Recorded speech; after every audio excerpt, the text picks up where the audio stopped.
go. Streaming from South Africa to the world. This is the Stonks Go Moon podcast. What just happened? We break it down so you don't have to. Welcome everyone to the Stonks Go Moon podcast. Our guests today, Roshan Shah and Henry Robertson from Decimal Digital Currency. Welcome to the pod. Gentlemen, Decimal Digital Currency. Roshan, if you want to go into that a bit for us, for those unenlightened that wouldn't know what it is. Oh, of course. Yes. Thanks, Rocco. So Decimal Digital Currency launched in late 2015, early 2016, initially as an Ethereum mining operation that Henry and I had largely self-funded. We scaled it quite significantly. And then during the crypto winter of 2017 and 2018, we reassessed the business. Unfortunately, we had a huge mistake and sold all of our Ethereum. Otherwise, would be well on our way to retire. We'd be fully retired by now. Otherwise, you wouldn't be here now. Exactly right. Exactly. Maybe we still would be. But, yeah. Well, who knows? But in a different position for sure. Yeah. And we pivoted entirely in 2020 and said, let's do this again, but all in on Bitcoin mining, given at the time, the imminent switch from Ethereum from proof of work to proof of stake. Yeah. So we went all in on Bitcoin mining.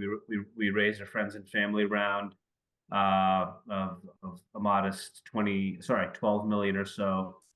Took down a few mining sites across the country, and that was the start of it. So we are in the most simplistic manner, we are a Bitcoin mining operation, US based. So people can invest in your company? Absolutely. So the primary vehicle that we have, Decimal Digital Currency, was closed. I mean, we had a finite period in which folks could invest on an equity basis. Since that time, we've launched a new offering, what we call our SMA. It's a separate managed account, wherein individuals, family offices, you name it, could come in at any time. And honestly, almost for any amount. We do have a minimum, but it's not significant. And we go out, we procure Bitcoin mining machines for them at extremely compelling pricing based on our global supplier relationships. We then take those machines, we deploy them at one of our sites, and we're always expanding. We get them energized, we get them racked, we get them energized, optimized, and then we run every aspect of the mining operation for them. So we're doing the firmware upgrades, we're doing the treasury management, we're doing security, risk management, all the liquidation strategies. At the end of the month, all the hedging. At the end of the month, we sell all the Bitcoin that we've accumulated. We pay the power bill, and then that profit that's left over, we split it with the investor. Based on their sizing, we have a profit sharing arrangement. So they're getting paid out in U.S. cash every month, quite handsomely in U.S. dollars. Before we get to the power, one of the things I want to talk to you about, you talked about suppliers. Where is your main supply coming from at the moment, just geopolitically speaking? Yeah, for the mining machines, it's still largely coming out of Malaysia or Hong Kong. Mostly Bitmain machines. We have sourced machines from MicroBT. We are speaking to some US-based producers as well, including Orodyne and other newer entrants that have popped up. But Bitmain still has a pretty strong grip on the supply. We tend to not buy. We have purchased machines directly from Bitmain, but we prefer to use a reseller of theirs, and we still get extremely favorable pricing and terms. That's interesting. Okay, so power, right? Because when I hear Bitcoin mining and everyone says, oh, okay, Bitcoin mining uses a lot of energy, right? That's still the case. It uses a lot of natural resources. I think water is one of them. How do you guys navigate that? Yeah, Henry, you want to maybe take that? Yeah, one? sure. Sure. So, to start, I mean, every situation is different, right? Each site is unique. Each site has its own ecology and environment around it. Each grid has its own local either challenges or needs. The narrative you described has occurred occasionally where a Bitcoin mine is a problem. Whether it be that the heat is causing some kind of issue, or even the sound. It could be that the local grid can't hold the capacity, but although that should never happen. But most of the time, a Bitcoin mine is actually welcome. We're we're necessary almost. We're a grid's best partner. And the reason for that is there's a few, particularly with renewable energy, but maybe I'll say that next. Yes. Any grid that has a base demand, let's say, from nearby cities, businesses, homes. So the demand for electricity will be very, very volatile over a 24-hour period, right? When everyone's asleep, there's not really that much power being used. They all wake up at 6 to 7 a.m. Everything gets switched on and it spikes, right? And it stays high. But there's a lot of congestion around that time when everybody's doing, changing what they're doing. Same thing around like end of the workday, commuter time, dinner time, right? From 5 to 8, there are spikes then too. So let's say in a larger grid, or a medium-sized grid, 100 megawatts, right? For example, let's say that the city at peak uses 50, but at the bottom it's only using 10. And you have a power plant that's got 100 megawatts of capacity. That means at any given time, they're only running at half power or a tenth power of what they can do, or they've only got buyers for that much. Yeah, makes sense. Right, but it makes it very inefficient for their operation to run that way. So if you enter a baseload consumer like us, right? Let's say that we put down a 50 megawatt Bitcoin mine there. That means that now this power plant is always running at 50% capacity. And their volatility is now only that much smaller portion, right? And they're going back and forth between 90 and 60 instead of 50 and 10. It makes a better utilization of their asset. It means that their maintenance is lesser because they have fewer cyclings, right? They don't have to go on and off as much, which means the equipment lasts longer. Their operational costs are lower. And now when we come to renewable energy, right? Let's say particularly wind and solar. So from an economic perspective, the wind energy and solar energy, they generate their revenue during particular windows, right? You can't make wind energy is generated when the wind is blowing. Solar energy is generated when the sun is shining. Okay, so markets do not necessarily line up their demand with those hours of generation, right? For either of those projects. The wind blowing doesn't care what the price is, and neither does the sun shining. They just happen when they happen. And as a band-aid or a protective measure, or really just a flimsy bridge to make it possible, what some solar or wind projects have been doing is enormous battery storage. And they say, okay, we'll generate this power when it's cheap, and we'll store it in the batteries, and then when it gets expensive, we'll let people use it. Yes. Yeah. So, but that's terrible ecologically, right? If you have let's say lead batteries, you're replacing them every 100 days. That's 3.5 times a year. You're taking tons of these lead batteries and replacing them. The solids, not solid state. The lithium ions can endure more charges and emptying of the energy from them, but they also need to be replaced eventually because they lose their ability to hold the power. There are some cool things like kinetic batteries, where, example, you have a flywheel that you use energy to spin, and it's in a very low friction environment, and it just keeps spinning and it holds that energy. And then when you want it, you slow it down and you collect the energy from it slowed down. But anyway, what a Bitcoin miner does is we're the perfect customer for them. We can buy their power when the sun is shining, even though nobody else wants it. And we make it so that there's economic purpose for these renewable projects. There's no better partner than a Bitcoin mine for a wind or solar brand new project that needs market stability. That's super interesting. They're popping up all over Africa. I mean, I'm sure you've seen Ethiopia, Kenya. I mean, there are massive mines being established right now in Africa And You, small ones. yeah, and small Roshan, ones. you told me just before we started recording that you were just in East Africa. Mhm. You guys raised a bunch of money. I think it was last month. Was it 20 million USD? Uh, I think 25 million, maybe Okay. 20, 25 Close million. enough. Close enough. Yeah. Is that going to be used for expansion of mines, or what is the thinking there? Absolutely. We are looking actively. Henry and I were on a flight a couple days ago. We're looking at a new mine. We're in conversations with one right now in Oklahoma, Mm. our third site in Ohio. We have not yet gotten comfortable with some of the mines that we have loosely explored internationally, just Okay. from a regulatory standpoint and rule of law. It's just hasn't gotten through our diligence process, but I fully anticipate that we will get there. And just as a diversification measure, we need to, right? Yeah. The U.S. could come out with, I don't think it happens, but the U.S. could come out with some sort of policy or impose some sort of 30% tax going after Bitcoin miners, where it could make it cost prohibitive to mine in the U.S. and we should have a Absolutely. I mean, dude, look at TikTok. Look what they're doing. It's like if that's your whole business model and the whims of the political party in charge changes, then where are you going to go?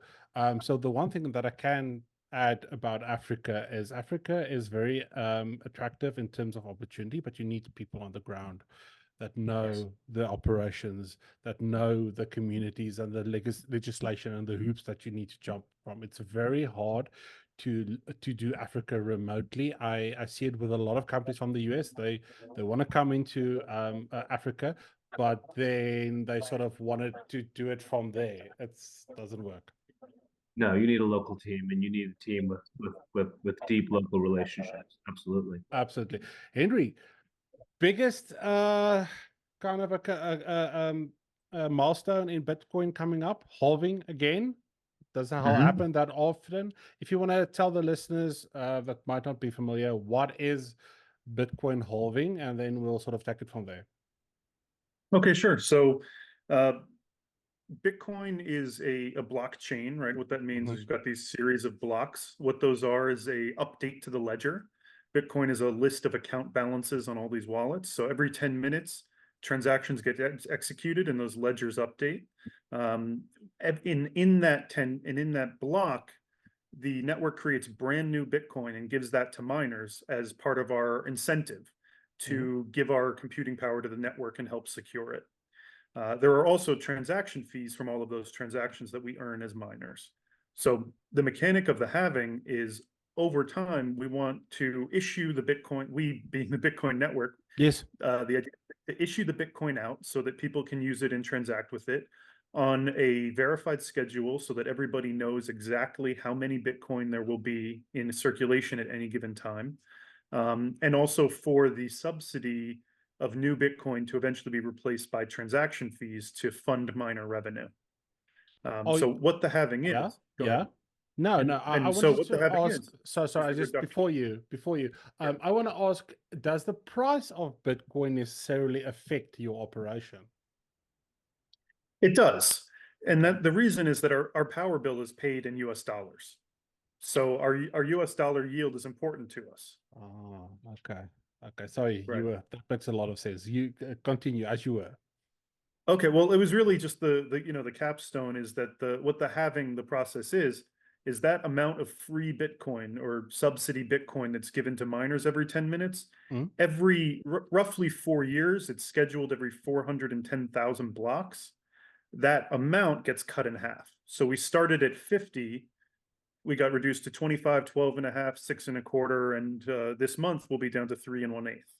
In Morocco, of course, this is what keeps the supply finite Mhm. and Bitcoin as a deflationary asset. So when I floated this question to my community, the most obviously that everyone wants to know what the Bitcoin price is going to do, because that's the speculation.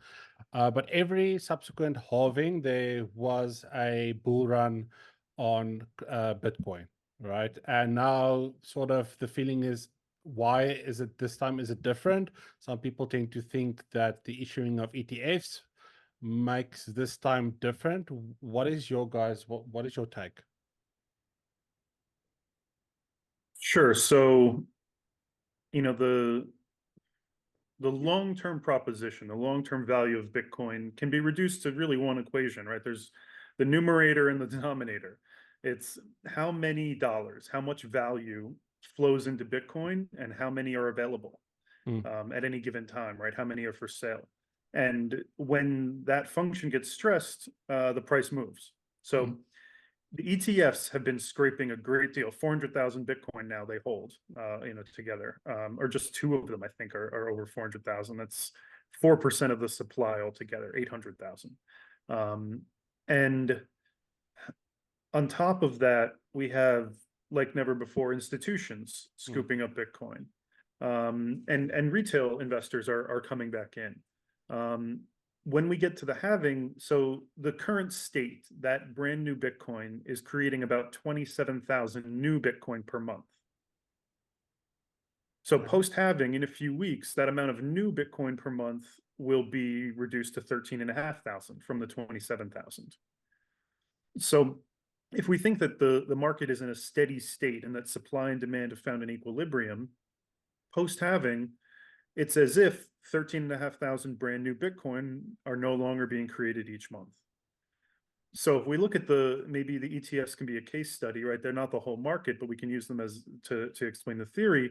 If their net inflows are X, then, and you assume a steady state, then the net inflows will be X minus 13 or plus 13.5, because that amount of new production is suddenly gone.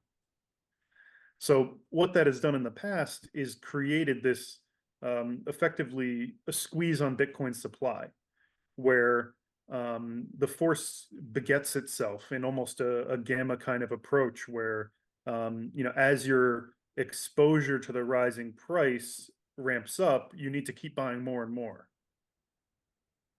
So for that to happen, there needs to be a massive pullback, right? For that slingshot effect.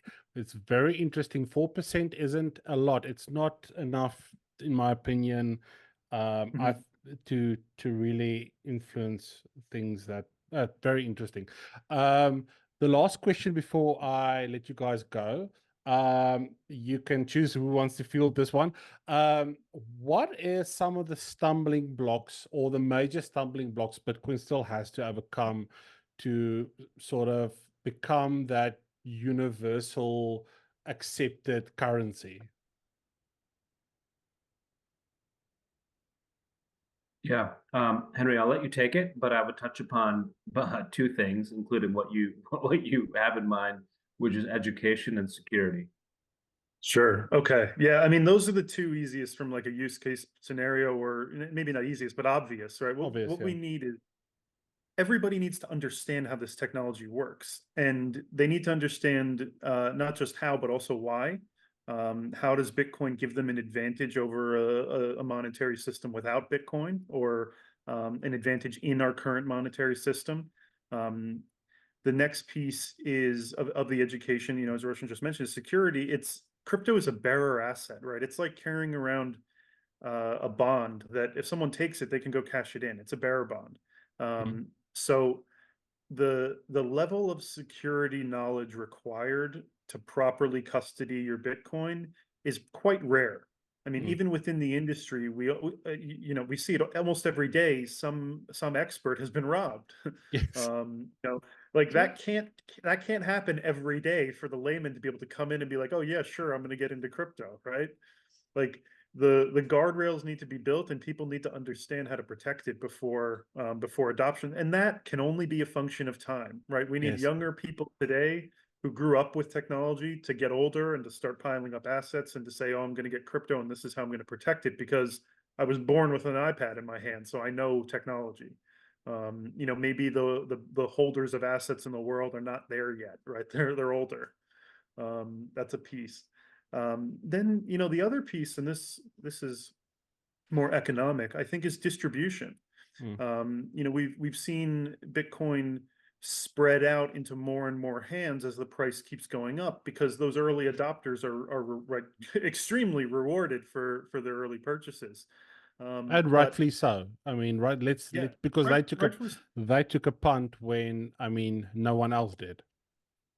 Oh yeah, it's not a criticism at all. It's actually, yeah. I think that they need to either decide to hold it forever or take profit and let some of that Bitcoin be in the hands of more and more people. Right? We don't want Bitcoin to be in a few hands. We want everyone in the world to use it to some degree, right? Even if it's just a few hundred Satoshis at a time. Yeah. Gentlemen, thank you so much for joining me today. If the listeners want to go and check out you guys, where can they do so? Probably best to email Henry, maybe henry@decimalgroup.io. We're launching our new website. It's in the works, so we'll probably have some form of contact feature in there. But for now, I think we'll put Henry's all his live details in the comments, so you can go and harass Henry. Awesome. He's very good on email. Thank you so much for joining me. To our listeners, peace, love, and prosperity. I'll catch you in the next one. Cheers.